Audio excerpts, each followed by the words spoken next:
Good evening, and welcome to this episode of History Talk, where today we're going to talk about Langston Hughes and his first poem, A Negro Speaks of Rivers. The poem we are discussing is also influential in the world beyond the United States, and we're going to dive into a little bit of Langston Hughes and his international travels and why it's important that he visited these places and shared his work within those communities. The literary criticism that we're going to focus in on is We Too Are America, Langston Hughes in Colombia by Lawrence E. Prescott. It was published in Langston Hughes Review, Volume 20, in the fall of 2006. Lawrence E. Prescott wrote this in response to Langston Hughes' influence in the Republic of Colombia in South America. When Langston Hughes visited these places, the passion and the topics of his poems and plays and all of his work spoke to a lot of these Latin American countries that were facing modern colonialism and facing a sense of, down in some of these Latin American countries, especially in Central America and Northern South America, they still had a caste system. There was like the mulattoes, the mestizos, the majority European and the majority native, and even specifically in Colombia, they had a large Afro population because Colombia and Brazil were some of the largest slaving countries in South America that produced the most products due to their utilization of slavery. And so many Afro-Latinos at the time spoke to Langston Hughes' work, and it spoke to them, is what I meant to say, and they revered it as the highest form of literature. They revered it as something that makes sense to them because of who they are and how their lives work. If anyone outside the United States could relate to Hughes' work, it's Afro-Latinos in Colombia, Brazil, Uruguay, especially Haiti. Haiti was a big one, and Cuba. Langston Hughes visited Havana a lot, and his father spent a lot of time in Mexico. And though his father didn't appear much in his life, he still visited his father right after high school when his father died, and a little bit in between then. We know this because he writes about it in We Too Are America, Langston Hughes in Colombia by Lawrence E. Prescott. We see that he meets people like Nicolas Guillen from Cuba, Pablo Neruda of Chile. He goes to Spain and France, where he meets Neruda and Joaquez Roman of Haiti. They were bombed by General Francisco Franco, and they spent their time in Spain discussing literature and discussing, Langston Hughes' future and his involvement in, the Latin American world. A young man from Colombia named Zapata Olvera visited Hughes in Harlem, New York, when he was younger, and they spent a lot of time together, and they shared interests, they shared work, they shared literature. They really bonded over the art of writing fiction. Upon his return, Manuel Zapata Olvera was his full name. He immediately translated Langston Hughes' poem, The Negro Speaks of Rivers, and spread it through Bogota. He spread it through Colombia, the Afro-Colombian community, absolutely fell in love with him. Afro-Colombian poet and politician Nathaniel Diaz spearheaded the organization and celebration of the first Dia del Negro, the celebration of it's translated roughly to English Black People's Day. The first celebration was in 1943. During that, he paraphrased the last verse of Hughes's "I Too," as almost like a rally cry to his people and to diminish racism and racial injustices throughout their country, because Afro-Latinos are a large portion of Colombia, and they really, 1943 was a humongous year for them because it was the first celebration of Dia del Negro, and they, rallied together and kind of started to almost form their like a secondary Harlem Renaissance in Bogota, Colombia, when Manuel Zapata Oviella went back to Colombia to translate the Negro Speaks of Rivers. He gained a sense of himself, and it propelled him forward. Langston Hughes helped Oviella become a renowned poet within Colombia, and here's a translation of some of the verses from the Negro Speaks of Rivers in Spanish. He contemplado ríos, viejos, oscuros, con la edad del mundo, y con ellos tan viejos y sombríos. El corazón se me volvió profundo. Even though you're not able to directly translate one from the other, Oviellas spent a lot of time with Hughes in New York, and he learned the English, and he learned how Hughes talked, and he brought that back to Colombia with him to spread the word through Colombia. Langston Hughes was a well-traveled man. He spent time in Mexico, Cuba, he went to Haiti, traveled through the Caribbean, and he made his way to Spain, he made his way to France, he was in Paris, and he was in Madrid, and in Cuba, he spent a lot of time in Havana. When he was in Mexico, it was more for familial reasons. It was his dad. I think his dad lived in Mexico, and he visited when, right after graduation of high school. He visited a few times in between then and his father's death. The article mentions that he met up with many people like Manuel Zapata Oviella, with people like Jose Antonio Fernandez de Castro of Cuba, and Nicolás Guillén of Cuba, Gustavo Urrutia, and also people like Pablo Neruda of Chile.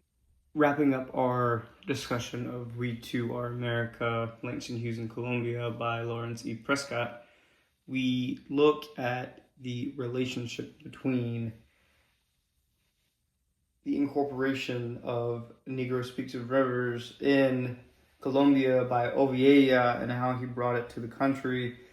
It takes a look at how that poem, Langston Hughes' first poem, as it says in the article, was translated and distributed, which gained traction due to the high volume of Afro-Latinos in Colombia at the time.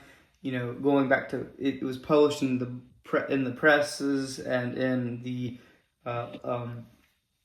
journals and the news outlets in Bogota, Colombia. It really spread through Latin America henceforth after that. Because Langston Hughes had such a presence in the Caribbean, the roots went down to South America from Nueva York and the Caribbean through Oviella to then create that sense of unity. Because Langston Hughes in A Negro Speaks of Rivers, he talks about the Euphrates, he talks about the Nile, he talks about he even comes back home to the Mississippi down in the Congo, but then he ties it together and it creates a sense of home, a sense of origin.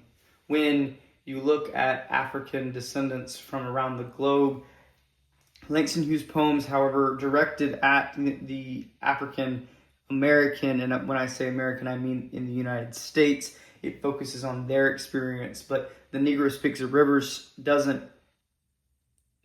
limit itself to just the United States. It limits itself in no such way. It expands, and it groups people together with it, whether it be the Africans brought to Latin America from the Portuguese or the Spanish in Colombia and Brazil, or the Africans brought to the United States, or even the Africans in Africa and Europe. By mentioning those rivers, they come from the Middle East and Africa, North Africa, West Asia, kind of that crescent of being, that crescent of humanity, where we all originated from. Whether you be white, brown, black, or anything, we all come from that area.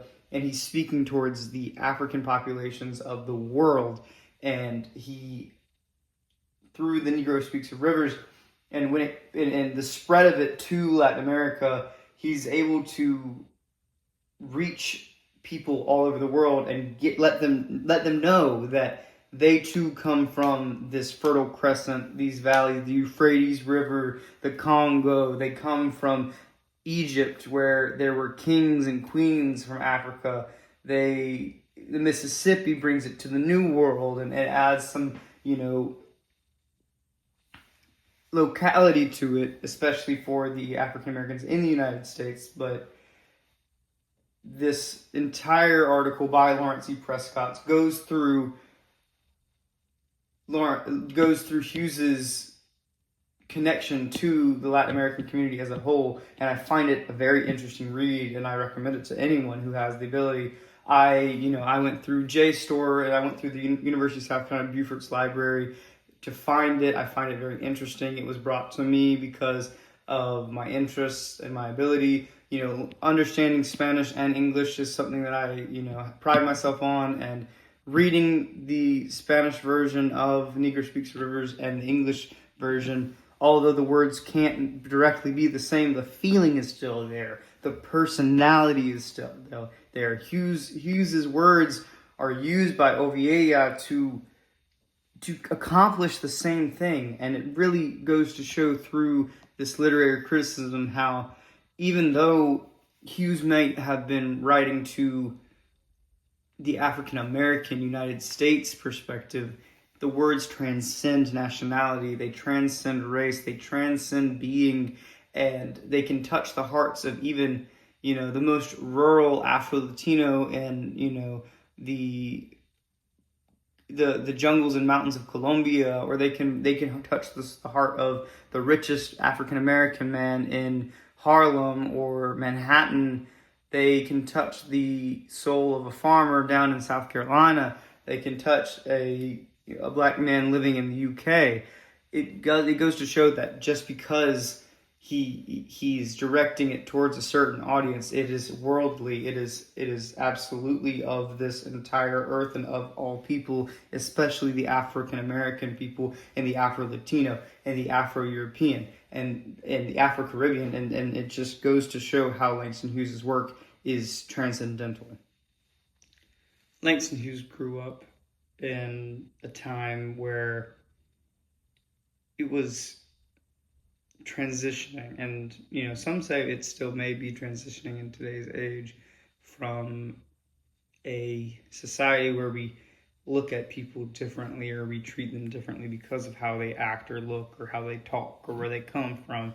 And he grew up in that time, and that's why he wrote these poems. Looking at a Negro Speaks of Rivers, like I talked earlier, though it does reach to the rest of the world, and it completely can touch the hearts and minds of anyone, when he wrote it and he's trying to speak, it's one of his first works, one of his early works, he's diving in and he's trying to hit the heart immediately going into it. He's trying to let these people know that we're all connected, and especially their community is connected. The Negro Speaks of Rivers talks to all black folks within the United States, and it joins them together. When he grew up going and traveling and living in Harlem, he met other people of like mind who have read his poems, and they read The Negro Speaks of Rivers. Everybody read that. Everybody knew who he was. They knew that poem well, and many accounts have heard that, people have approached Hughes about that Negro Speaks of Rivers poem. They're like, God, man, that touched me. That really drove home, and I never felt more close to other people within this community of people that has no borders.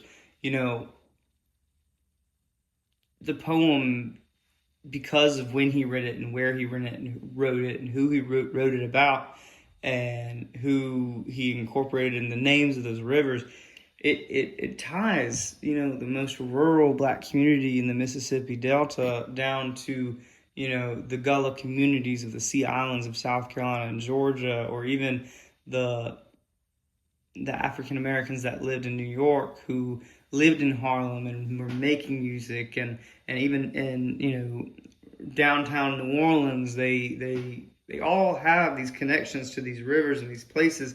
They were taught these things. They were taught that they knew they came from Africa. They just didn't know where. And the fact that Langston Hughes was able to use all these rivers, and he used a wide variety of rivers to make sure everyone felt identified and seen, because the African communities in the United States didn't know what part of Africa they came from.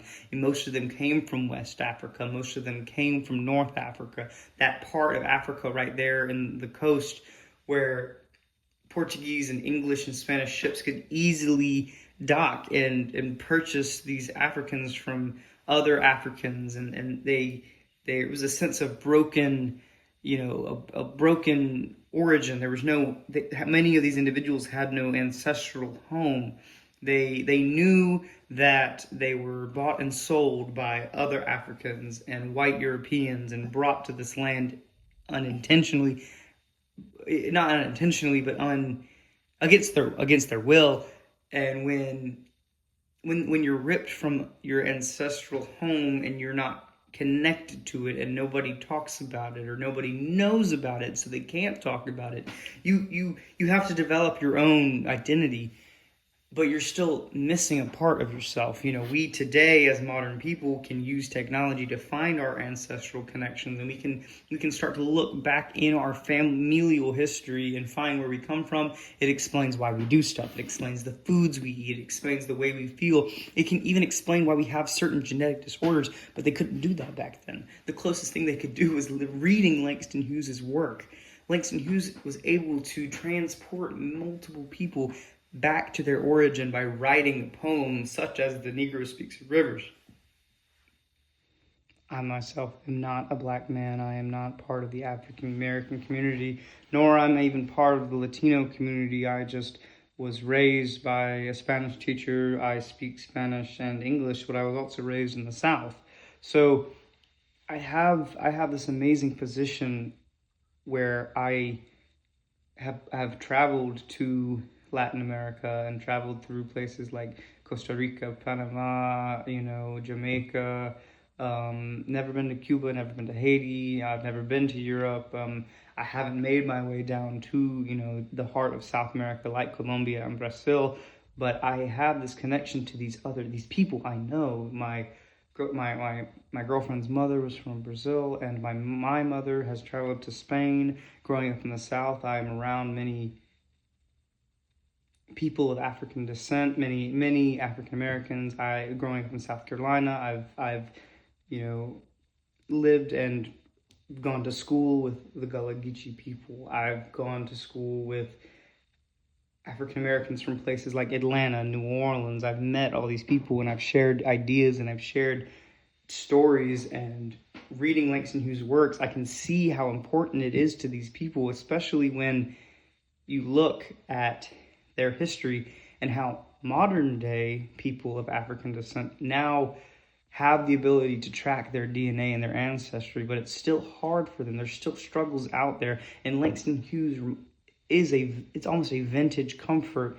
It's that sense of this is how my grandparents found comfort. This is how my grandparents found meaning. And me as a young black man, and I'm talking as maybe in the point of view of a young African American man, which I am not, they can, take this poem and read it now and feel comforted and feel a sense of, you can look at your DNA and you can see the ancestry, but to read a poem that your grandparents read and to know how it made them feel is something very special. And that's why I chose to talk about the Negro Speaks of Rivers. That's why I chose to use the literary criticism by Lawrence E. Prescott to connect that Latin side that I have, the Latin connections I have, the black connections I have, the Southern connections I have, the South Carolina connections. And I really find it important because as someone who prides myself on geography, I can see how the rivers he uses really mean something. They're meticulously chosen to find a common origin between African descended people in the New World. It's crazy to think about not knowing where you come from and not even knowing where you're going because of political unrest. And so Langston Hughes' poem provides a soft backdrop for knowing who you are and knowing where you've come from, and maybe can help you look forward and move forward in time in times of unrest like we have today. Unfortunately, the world and the country are not what we want them to be. The administrations and all the people in charge, the rich, they don't understand. And so we have to look at art, we have to look at poetry, we have to find comfort in the past. And being a white Southerner, I understand certain aspects of the Southern Black experience because of the friends I've had and the people I know and the places I've grown up. And I too find comfort in it, knowing that, people are not losing these thoughts. These ideas that were perpetuated by Langston Hughes are still in the conversations. I've had the conversations. I've met the people having the conversations, and it's nice to see where we're going. It's nice to know that these poems and these ideas aren't going anywhere. Even if they may be taken from us, we still have them and we can move forward.